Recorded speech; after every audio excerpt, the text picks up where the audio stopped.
Decide on some proposed changes to the state's ESA school voucher program. That program lets families use tax dollars to fund home and private schooling. About 100,000 students are enrolled, and it costs around $1 billion a year. Here's Steven Sarabia. Big emphasis on what could happen here because one of these measures isn't on the ballot yet, and I'll explain that in just a minute. But one thing to note is that these two measures contradict each other, which means we could see a legal battle if both pass.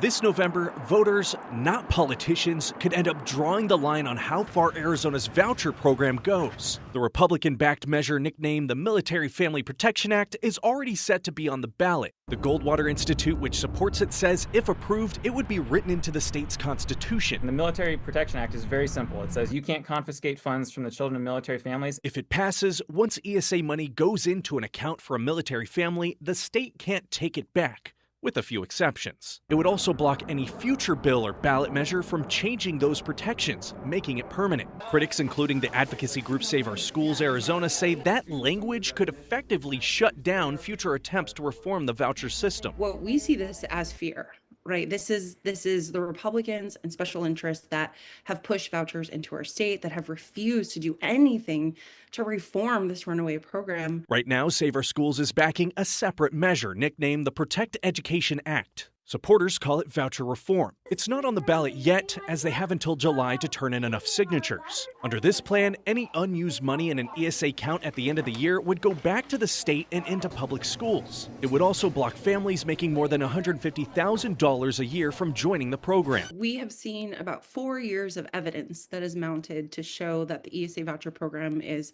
primarily going to wealthier families that are using the program as an entitlement for private school that they could already afford. And we've seen hundreds of millions of dollars stockpiling in accounts just sitting there unused. If both measures pass, the Protect Education Act would likely be blocked, since it would change the program for all families, including military families, which is protected by the first measure. The Goldwater Institute argues that the state has already made a promise to these families. This measure says we are putting a line in the sand.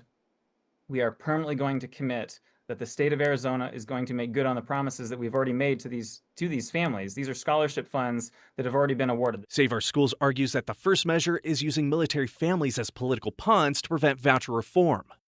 Now, there's still plenty of time until November. You can find full information on both of these acts on our website, azfamily.com. For now, in the newsroom, I'm Steven Sarabia with Arizona's Family.